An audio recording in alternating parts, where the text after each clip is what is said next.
selling me some Krabby Patties at my burger shack under the sea. Let's feed your please. A heinous trip at Warp 5. My name is Joseph. And I am immensely disappointed that you are not using a fucking Starship Troopers. Some war report on terrorism, and if I want to know more as the opener, shame on you. I'm your co-host, Peter. I was giving you the space. I wanted you to have that reference to use, Peter. That's my regard for you. As I took the crappy SpongeBob reference, thinking to myself, you know what?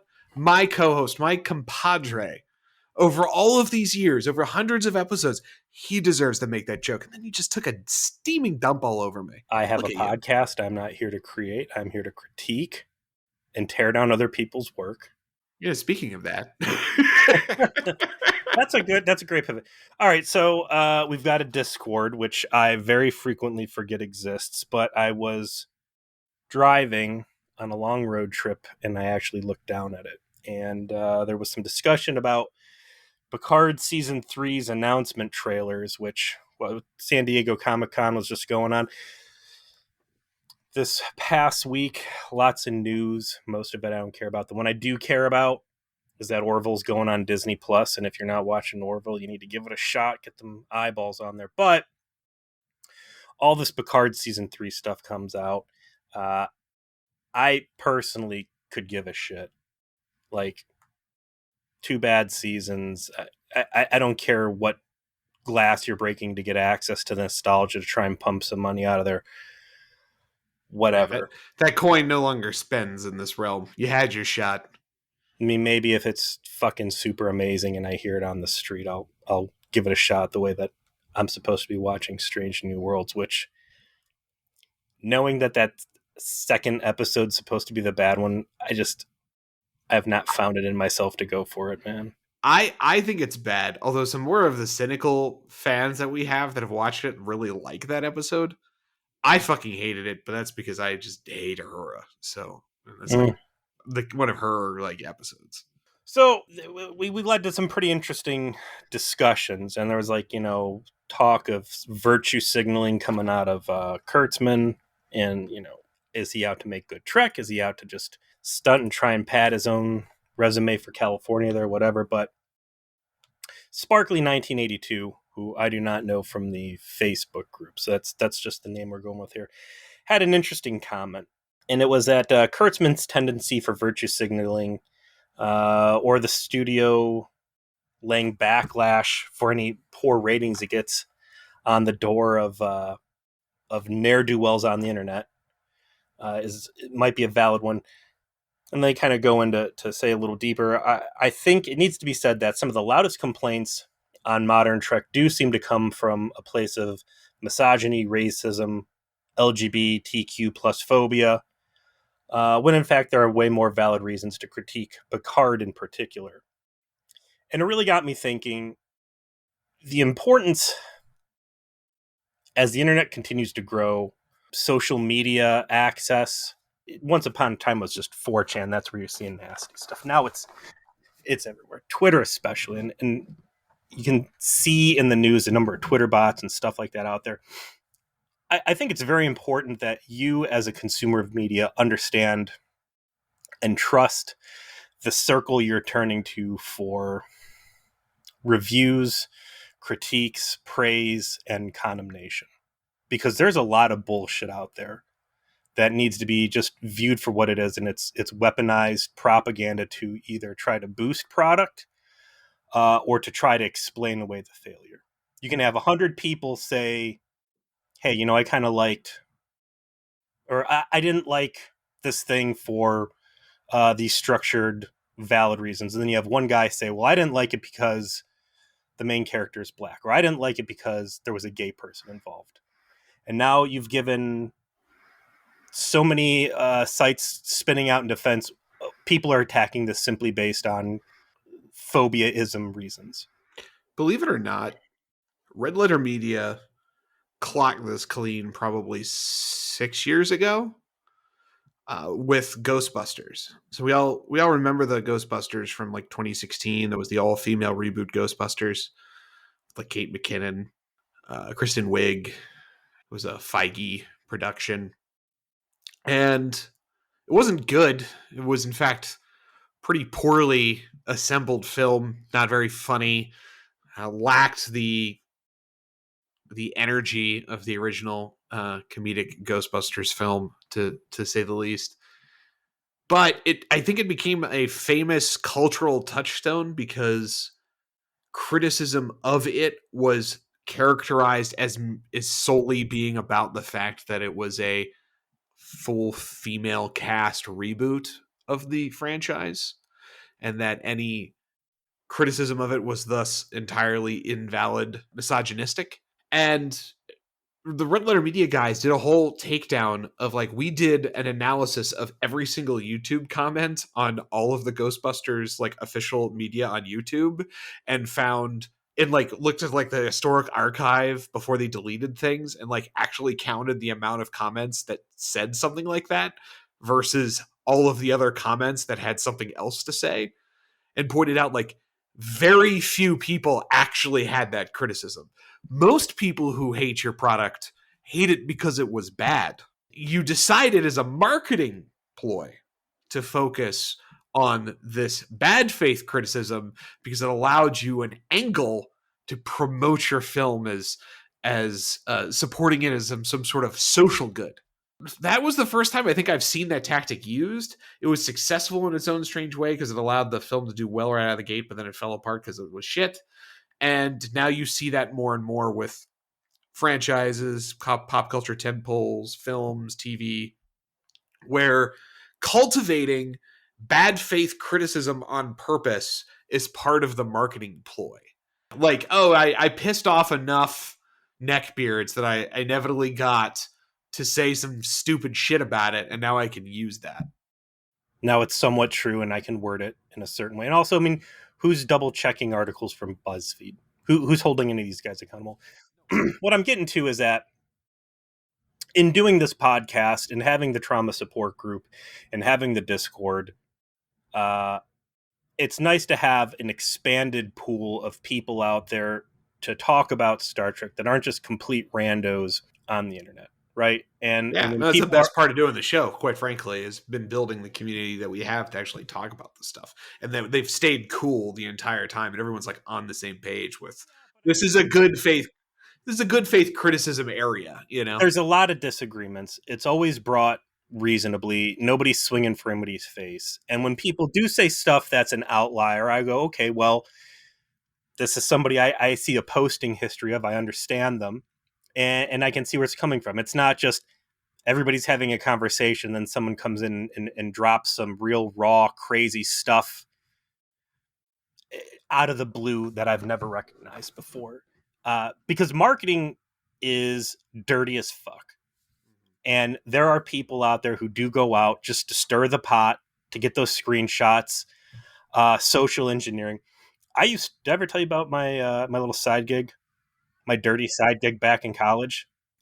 This dude I was friends with, he got headhunted by a marketing company that worked for Sony. And then he got me a job with it. And before E3, they would hire us to go plant stories and build hype on message boards for upcoming Sony products. And we had to go in, hijack threads, create new posts, all this stuff. There's like a whole list of criteria, screenshot it, and everyone we did, we got a bounty on it. And the more successful the thread, the more the bounty. Oh, right. And that was beautiful. like the most, What a scam. What a scam. yeah, well, you know that.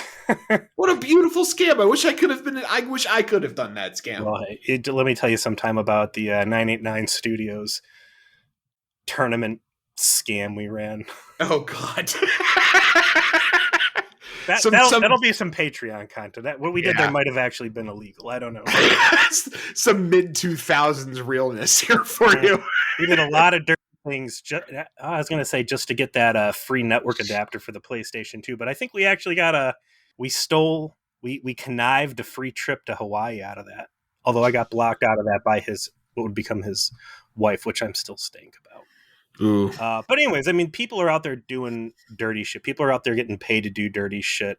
And there's a lot of money in these TV shows and movies, and don't think marketing companies are out there just trying to sway, poison community boards, Facebook groups, and all that stuff. We see this shit all the time in Star Trek, though. I mean, how many times have we looked at the universe of Trek podcasting and Trek social media accounts and not seen just scam written everywhere? Like, who is the actual audience for this? Who is really listening? Like, who is really looking to this and following this? This has to be the creation of somebody who is being paid to be the bagman for this. You know, Mm-hmm. you see it all the time. You can smell it. You can feel it in the ether. The authenticity has an odor to it. It's pleasant and inviting and warm, and it brings on the internet, you in. yes, until you're at a convention, and then that authenticity is usually BO. Yeah, that's true. It's real, and you can smell it, and it's terrible, and you want to vomit, but it's still real.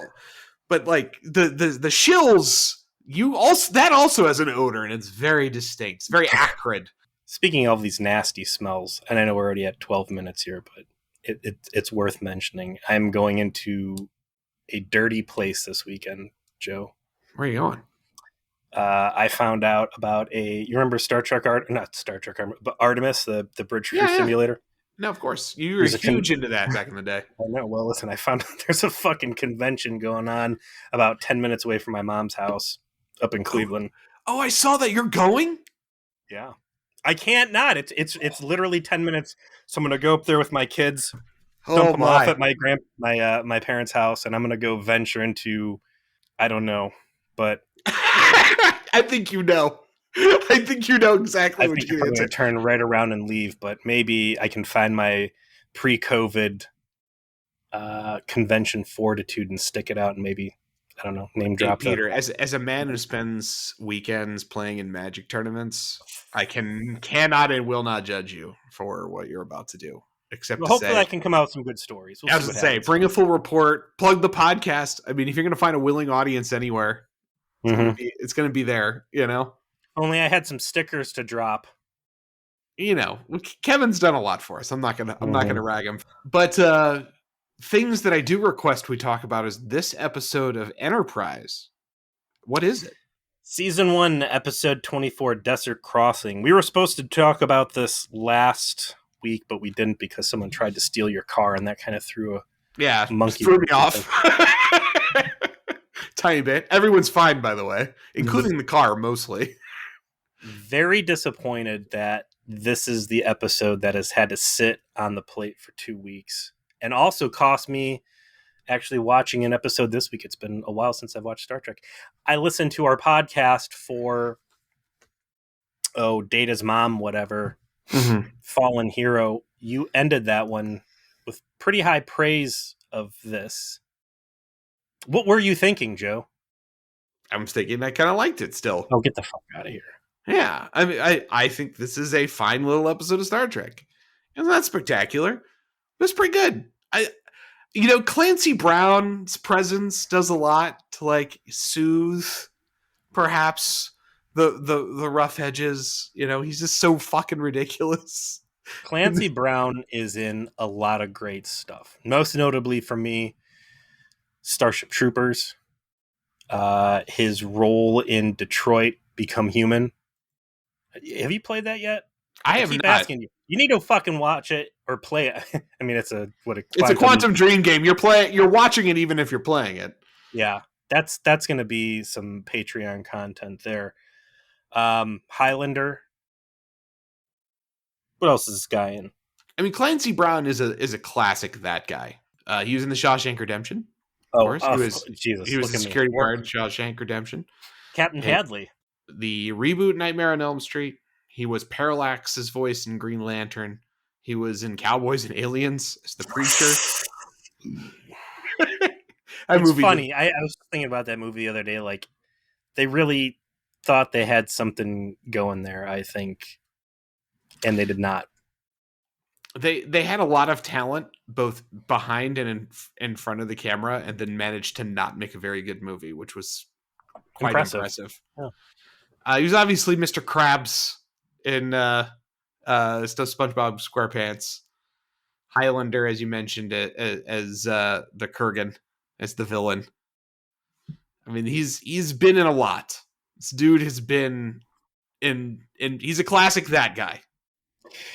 Yeah, he's been in a lot, and unfortunately, this is the worst. And for an actor that I normally enjoy, he was total dog shit in this episode. Dog shit? Dog shit? Dog He's shit. fine. He's fine. He's a little out of place. It's a little ridiculous. But that's like Clancy Brown. He's just kind of a big doofus. So we open up back on track to go to Planet Blowjobs. You might know it as Ryza. They're very excited to get the Planet blowjobs. They want nothing more than to have those 8-handed masseuses jacking and jilling them the whole time. We got Archer packing up. I did like the bag that he's packing. Yeah. His water polo championships duffel bag. It's like Nice. it's the classic. I've held on to this since I was in college because it's a nice bag, and why buy another one? It's like the most relatable thing I've ever seen in fucking Star Trek. You're like, I got a bag like that, you know? Yeah, the good old days of Starfleet, back when you could have a bag that could hold stuff, not a fucking metal tube. That's only when you kick off your space hobos and send them to the last Telexian truck stop. You give them a metal tube. But as he's packing up, he gets a little call from the bridge that they are picking up on a distress call. And I thought that was interesting. The moment of kind of contemplation that Archer has. And I think that's one of the cooler things in that Expanse, the TV show The Expanse did, detail that it is illegal to ignore a distress call. And if you do ignore a distress call and your crew rats you out, you are super fucked. And that is pretty much across the board of all the different fractions. That part of space life is you help out no matter what. Yeah, it's like it's a very much a desert life type of part of the equation, right? Like the reason why there's a strong hospitality ethos in desert cultures is because survival demands everyone has to pitch in at a certain level, which means you have to be prepared to help whoever you run across because otherwise you could just die out there. So Archer thinks on it for a second and he goes, all right, we're going to help. And he turns to Porthos and says, sorry, boy, looks like JO Adventure is going to have to wait a little bit. And Porthos looks sad. And then Archer leaves. And I have to wonder at this point, like, does Porthos just live in Archer's cabin, or do you think Archer's cool and like lets Porthos get out and go play with the rest of the crew? I think he probably like takes him out on walks and stuff. And I guarantee you that like Hoshi is like the backup dog sitter, you know, of like if someone needs to take care of Porthos and like he's going to be off the ship for a while, she's the one that like stops by and like make sure he uses the restroom and he's got food and stuff. I don't know, man. Like, there's only one dog on the whole ship. People are pretty bored. Obviously, they're not having sex, as Paul pointed out. Like, you think, do you ever go to Boy Scout camp or anything? Yeah, of course. Every year. Camp dog's the best dog. Absolutely. He's the best friend of everyone there. That's got to be Porthos. Like, when I was in the fraternity, man, I had a dog, and that dog was getting pet and playing and eating pizza and probably drinking a lot of beer. He was living a really good dog life. Really good life. And when you got a bunch of people who don't have pets that want to pet a dog, that dog. I hope Archer let Porthos be ship dog and didn't just hoard them all to himself. Oh yeah, I hope that Porthos is eating a lot of pizza. We don't know how much Trip likes pizza, so you know, Trip's enjoyment of food ends up being a plot point later. They don't show the rescue, but they show the aftermath, and the aftermath is when we are introduced to one Clancy Brown, who's playing a character named Zobral, whose species is human, but with shit on your face. Vaguely Arabic with a bad New York Arab cab driver accent that can do nothing but come off as racist. Yeah, the species he is supposed to be is clearly supposed to be Bedouin desert people, like right down to the aesthetic of their dwellings and food consumption style and the clothes. Like, all of it is supposed to be Bedouin desert people. I totally get the vibe they're going for. Except, they didn't really hire many actors that look like they would be that kind of person for this episode. Instead, it's just like, LA casting people. Folks that look good with their shirts off, because there's going to be a lot of that. Yeah, I hope you like Top Gun. Yeah, we're about to head into the danger zone. But Zabral is, because he's played by Clancy Brown, he's very over the top. He talks in a grandiose way the entire time. He's got a lot of charisma, and he gets rescued by Enterprise. He is grateful, and he says, I wish to offer you my hospitality. Come have dinner. He's like, I will be very offended if you do not say yes.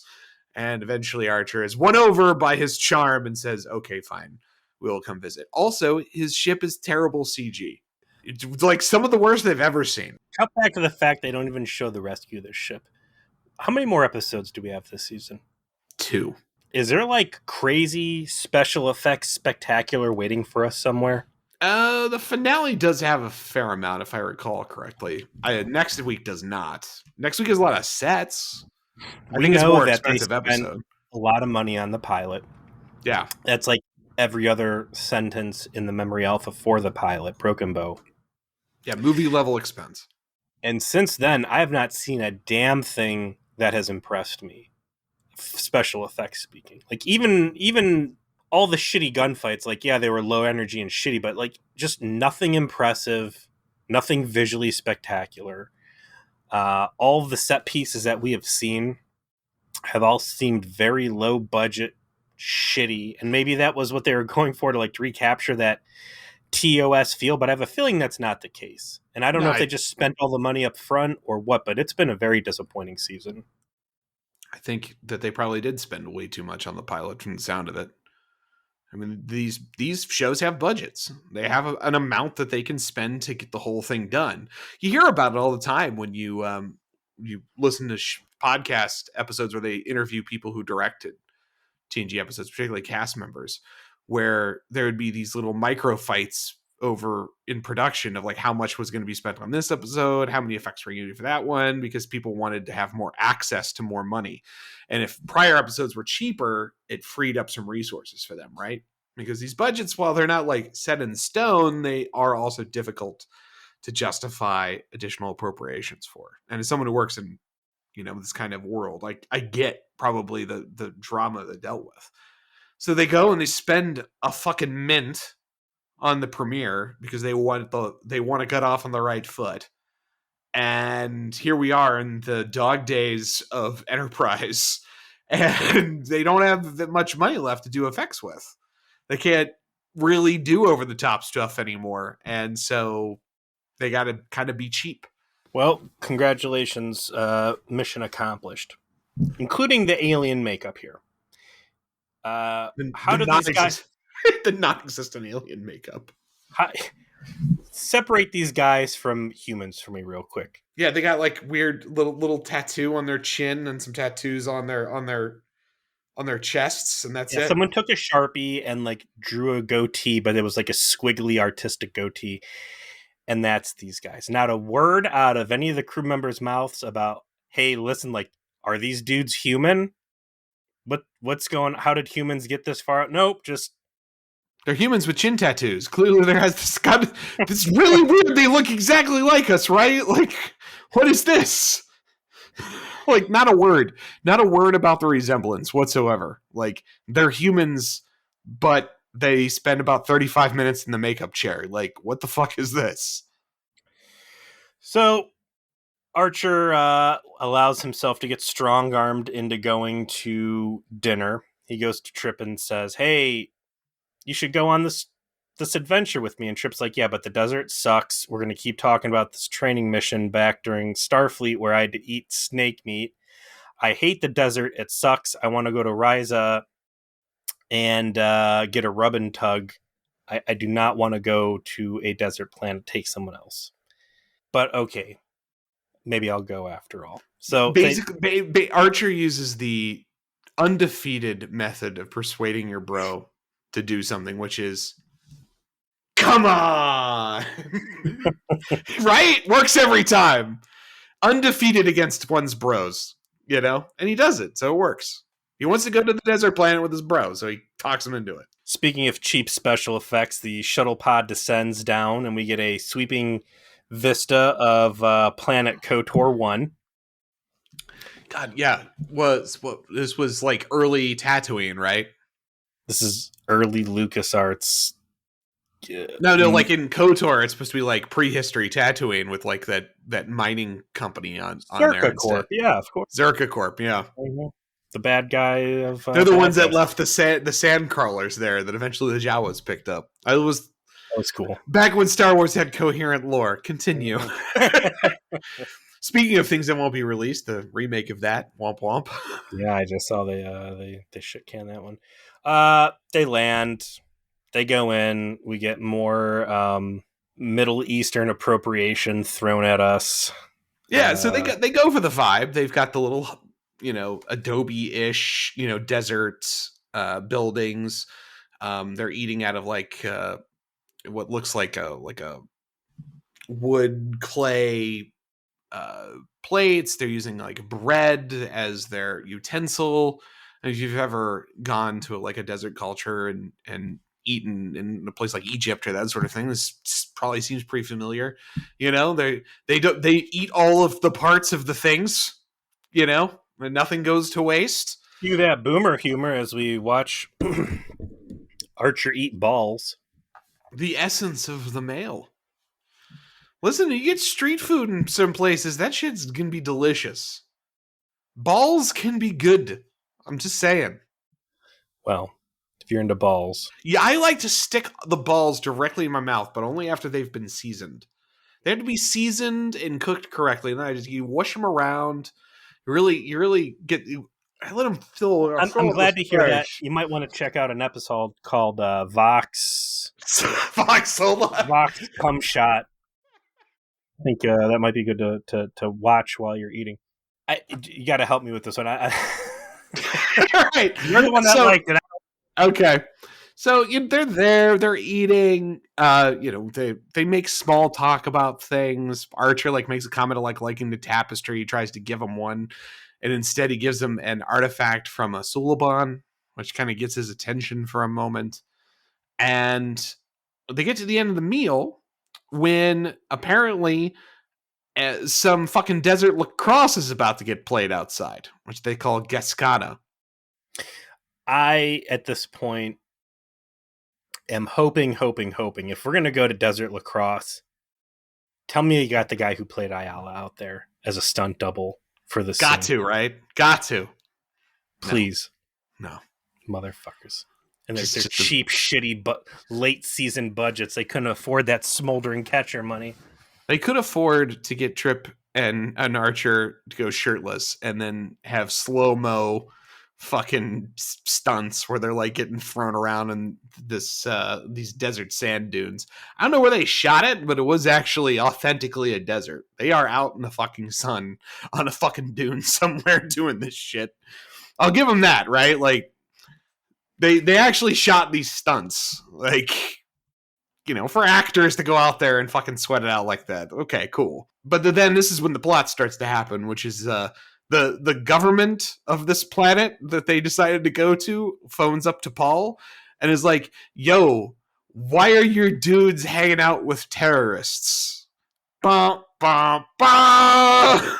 So T'Pol radios down, says, hey, I need to talk to you, step off to the side. So this skeezy dude that roped you into going down for dinner, local government saying that he is a terrorist and that you're in a lot of danger, so you should probably come back up to the ship ASAP.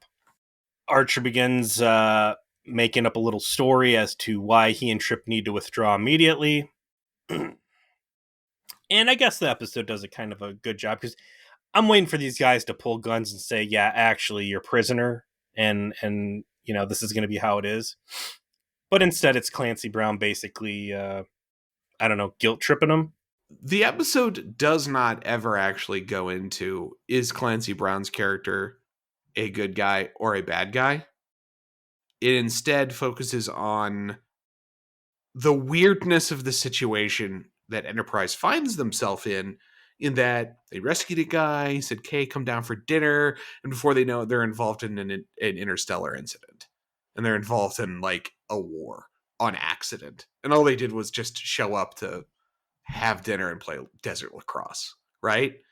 And I thought that was the really cool element of the episode is, and then even Hoshi like brings it up where she's like, "What the fuck? This is fucked, man. Like, all we did was just like show up because some guy invited us to have dinner.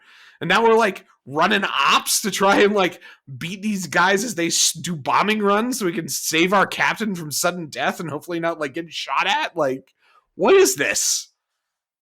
And I like that like there's no roadmap for this. They didn't think that like, oh, this guy could be a criminal on this planet that I'm going to. I need to like double check with the authorities. I need to know what the fuck I'm getting myself into. Yeah. Like all of that. We're following a guy back to his home planet. We're going to go into a geosynchronous orbit while we beam or, go down to the shuttle. At no point do we ever say hello to whatever the local government might be. The plot for this is okay on paper.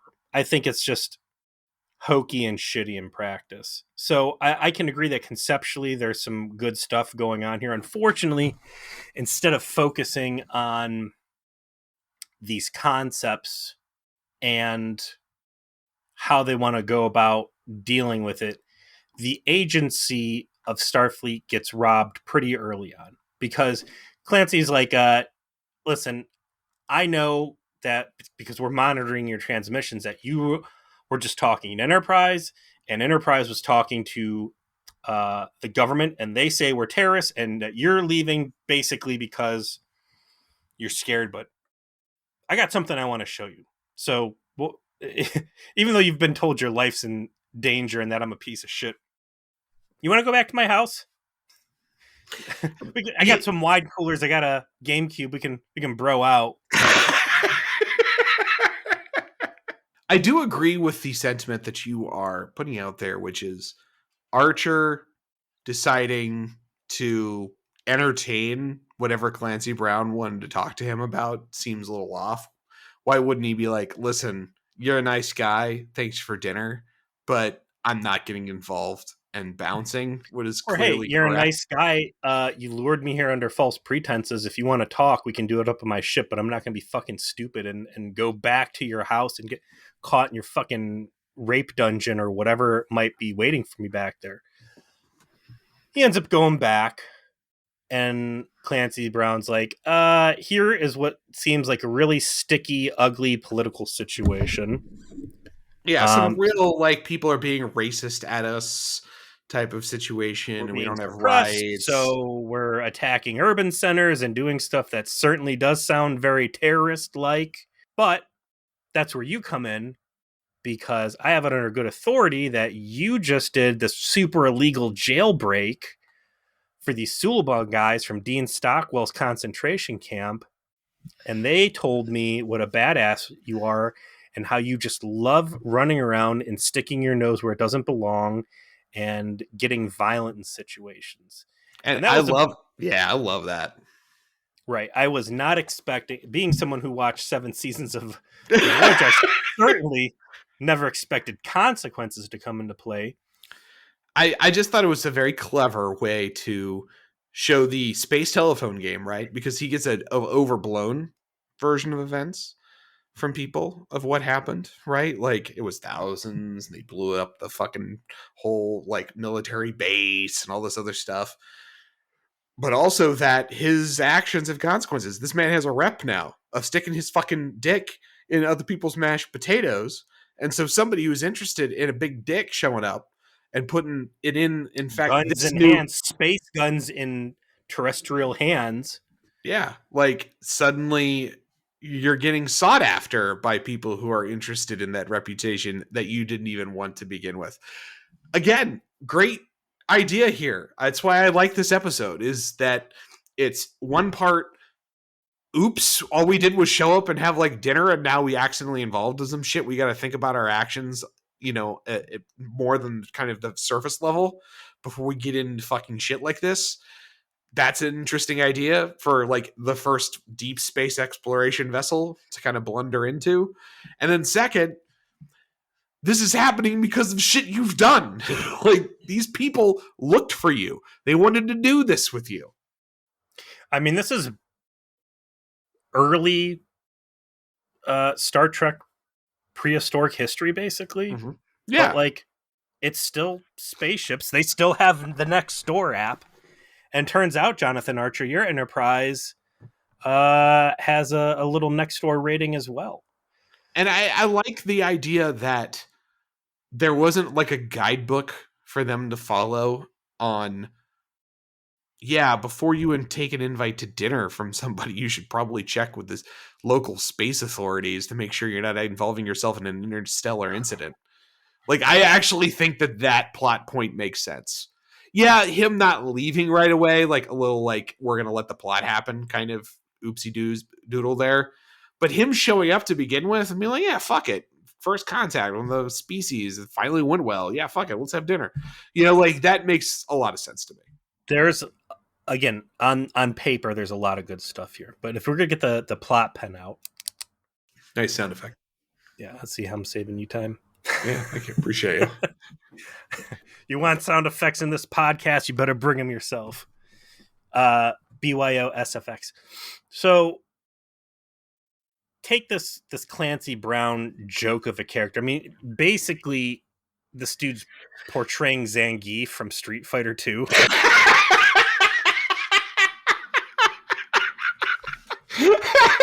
Yes. But vaguely Arabic. But it's great, though. Why do you hate this guy? What's wrong with him? What's actually wrong with him? He's cartoonish. He's over the top. It's a big, ugly stereotype, and he's such a fucking clown that it's detracting from the story itself. And I'm not saying this is... who was this even? This is aired May 8th, 2002, teleplay by Andre Bormanis, Rick Berman, Braga. Bormanis is a story directed by David Stradian. I don't know. Maybe someone told Clancy Brown, act like a fucking stupid rodeo clown. Maybe he came up with that on his own.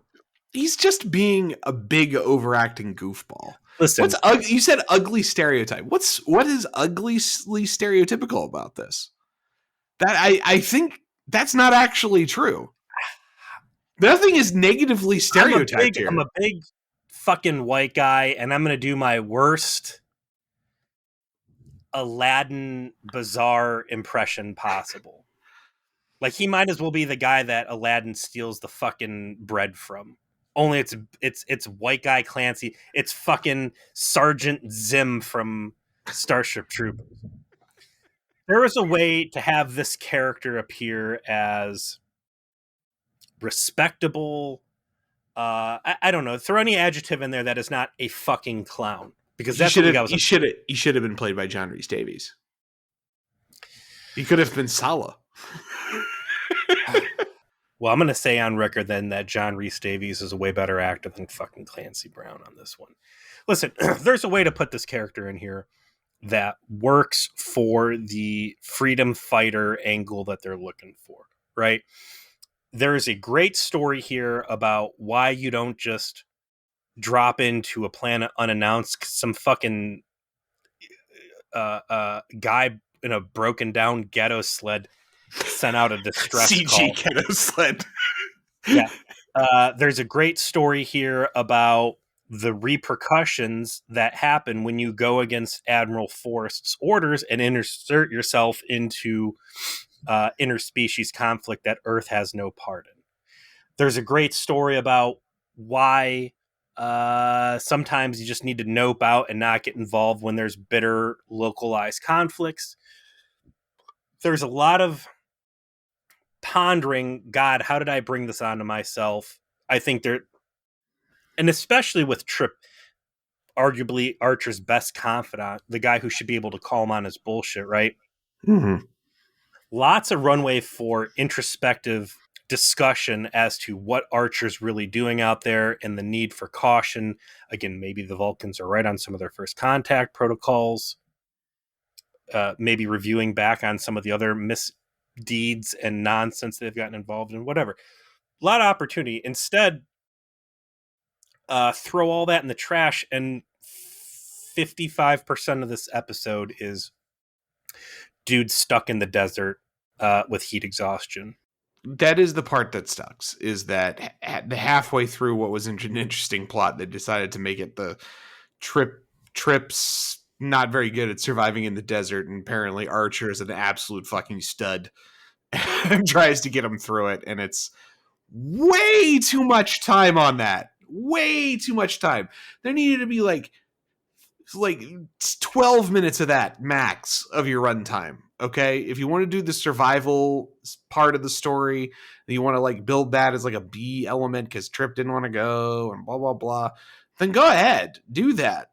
But the interesting part of this was this conflict that Enterprise finds himself in, partially because they accidentally wandered into it, partially because they invited it through their prior actions, and now they got to extricate themselves from it and also contemplate the consequences of their actions going forward. Like, that is the cool part of it. And then they just de-emphasize it for the entire second half of the episode, and they basically turn that into the B plot. And you have like T'Pol and Hoshi and Reed dealing with that, while Archer and Trip are trying to just not die of Basically dehydration. rehashing, was it Strange New World, where Archer's, remember your training, I'll never steer you wrong, trust my voice, take my survival advice, that's an order. All right, Cap. Then get shot by T'Pol. Okay, good job. Well, I mean, that's all the same shit that happens here. I wish DePaul would have fucking shot him. Instead, they're getting long range artillery strikes. It seems like all too often Trip is part of some sort of buddy duo that's stranded in a shitty situation. This dude needs to learn to just stay in the fucking engineering section. That's what he wanted to do. He's bad luck. Trip is bad luck. You do not bring him on vacations, do not bring him on away team missions, or you will be stranded, and he will most likely be sick and delirious. Florida men are not meant to survive in the desert. They are tropical people. Everyone knows this. Come on. But yeah, there's not a lot to talk about for the second half of the episode, because unfortunately it's in the desert and it's just the two of them. And I do like Archer and Trip as a duo. They have a different energy of like main character, like captain and subordinate stuff than we've seen in the past. Like, Kirk was best friends with Spock and McCoy, but it was a sort of different kind of dynamic, where they were peers and they respected each other, but they didn't like bro down. Picard was a distant boss, and his whole journey was getting to be closer to his subordinates that, looked up to him so much. Fucking Cisco was a religious leader and war leader, so he had a different set of imperatives for him than with anybody else.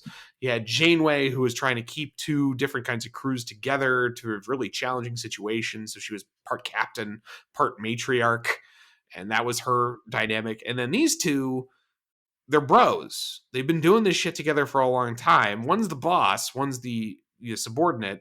There's respect there, but like, they hang out, drink beer, and watch sports. They're like more classically dudes that hang out. It's Fred Flintstone and Barney Rubble. Yes, very much. And I like that. I like that it's different. I like the idea of them having to survive a desert experience together, and that Archer is the showing why he's the boss, really, because he's the one that's more capable. Because he's got plot armor that keeps him from being negatively influenced by the sun. He's not from Florida. They're a weak people. That is fine. But in 5 minutes of this goddamn episode, it's way too much. You just get bored of it. You're like, yes, I get it. Trip's bad at surviving in the desert. Yes, I get it. Archer's a fucking stud. That's it. There's nothing else to talk about. They find some old abandoned house. I don't know. There's like a jug of piss or something that Archer boils with a phaser. And while he's trying to nurse Barney Rubble back to life, the evil other space guys who are the evil, I don't know. And I will say, it is a good decision, I think, for the episode to not clearly paint one side as villainously evil and the other side as absolutely good. Like, I think there's dirty Yeah. hands on both sides, whatever. It's So a complex domestic squabble, and like most intense domestic squabbles, there is not an origin point that's clean. anyways, these Everyone had guys something to contribute. got some fucking long range artillery and they're wasting a lot of ordnance trying to blow up an old shack just because two people might be in there. And at this point, we find out that the local government has basically classified Starfleet as hostile because they did not immediately withdraw when T'Pol initially warned them. So they're getting fired on. Luckily, about that time, there's this whole fucking other side thing where somehow T'Pol gets Clancy Brown to come back up on the ship, even though this dude's camp just got wiped out and he's got his own like freedom fighter agenda. They get him to come back up to the ship because he's still under the misconception that Archer's like a great warrior. Yeah. which, to be fair, looking back on all of our criticism, everything he is assuming at this point that Archer's be like, no, I'm not like that. And Reed's like, no, we're not like that. And T'Pol's like, no, we're not like that. Yeah, you totally are like that. This guy's you're not got as some competent flaws. as you guys just thinks you're more competent than you are, but he's got your general MO down. Yeah, you stick your dick where it doesn't belong and you kill a bunch of people who had no beef with you prior. And then Clancy Brown's like, oh, I've made a terrible mistake. And they're like, no, but you're going to stop and help us fix it. And then he's like, okay, let me fly your shuttlecraft. I know the secret Konami code to get through the shields. Well, up, down, left, right, BA, select, start here for you. We're going to find our crew moments before they're murdered by long distance artillery. Then we're going to strafe it and blow it up and definitely kill some fucking people and, further cement Starfleet as an aggressive force to this planet's legitimate government. We're going to scoop everybody up off the surface. We're going to fly back. Archer's just in great spirits and perfect physical health. Trips like the fish that jumped out of the fish tank and fell on the sofa and is like dehydrated and is like a little Pringle of a fish now. So they're nursing him back to life. And then Archer's like, cool, thanks for saving me. See you later. They shake hands and roll credits. He has like this weird thought at the end of like, well, maybe we should have got involved, but we didn't. Goodbye. Yeah, they cut off literally mid conversation the good part of the plot because it's like it was Trip and Archer in the bomb shelter being like, what do we do? Are you thinking about helping them? This is kind of weird, And then it's like, now it's a desert survival episode. It's like, what? Why? This was so good. You were doing great. You were doing great, Enterprise. Why'd you stop? You could have cut the entire lost into the desert part out of there, had them actually escape, and had a really good thinking piece up on the ship with different people lobbying different sides there. I don't know. There's a lot of great ways that they could have done this episode. Instead, they did it the worst way possible. This was a trash episode. Or even if you did the desert part just to incapacitate Archer from the conversation and leave T'Pol and everyone else with like now they have to deal with it, rather than like at least Archer, like he would probably, he's the captain. He has a very clear sense of how they would operate. Now they can't cleanly get away because they got to get Archer and Trip back, right? But now they got to deal with the situation, and it's fucked up, and they're flat-footed, and they're trying to figure the way out of it. Like that was where they could have put more of the focus, and instead it was just way on the back burner for the entire episode. It was like 5 or 6 minutes of the screen time in the back half of the episode was spent on that. And that was the mistake, is that there just needed to be more of that. There needed to be more to Paul, with Reed and like Mayweather and everyone else. Like, okay, this is weird. What do we do? Okay, like there's no game plan for this. Flock's not in this at all, by the way.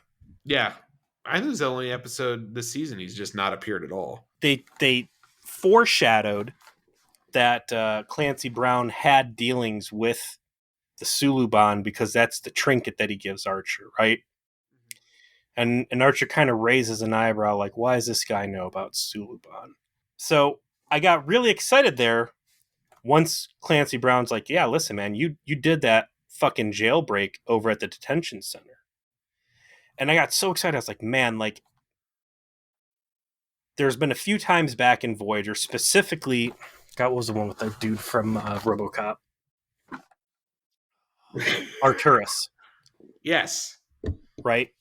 Ray Wise by was the way, was in RoboCop? you keep fucking acting surprised on this. He's one of Bodacker's goons, man. Like, Ray Wise is a huge part of RoboCop. I keep forgetting he was in that movie. I know it's overshadowed by Twin Peaks, but yes.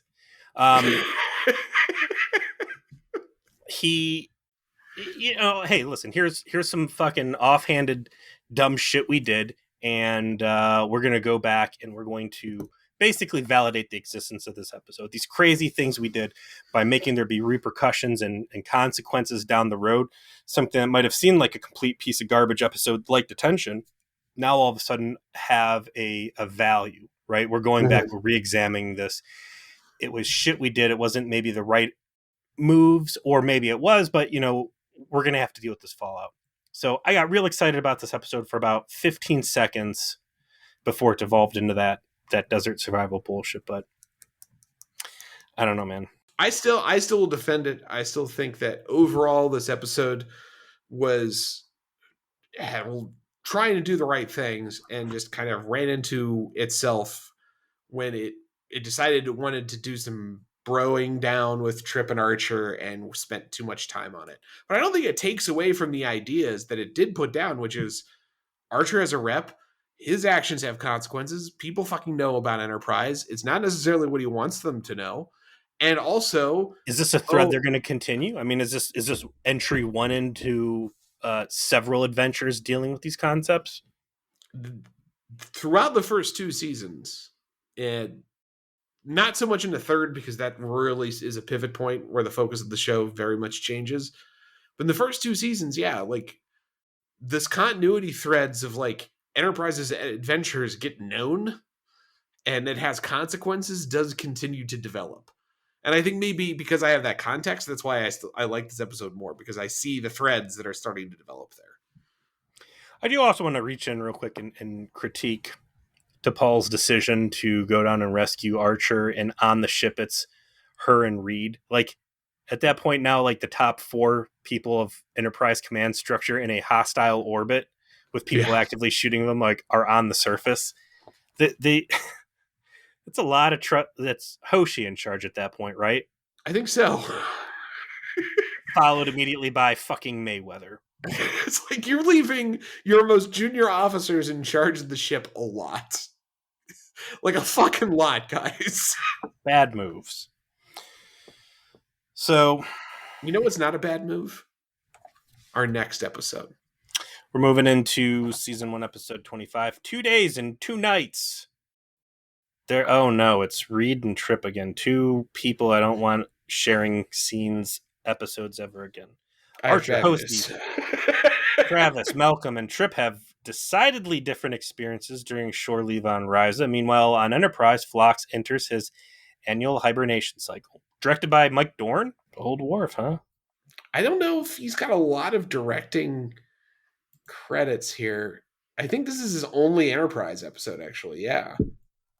He does a few DS9 because he was on that show, so it makes a lot of sense. But this is his only episode of Enterprise. Well, let's see how they try to close this season out, because it has not been kind the past few episodes here. Well, this one coming up obviously is a fun, lighthearted, tension-breaking comedy episode before we get into the finale. So that's my kind of thing. It might not be your thing. We'll see. We'll see. Thanks for listening to Vija Please. We appreciate you, and we'll see you next week.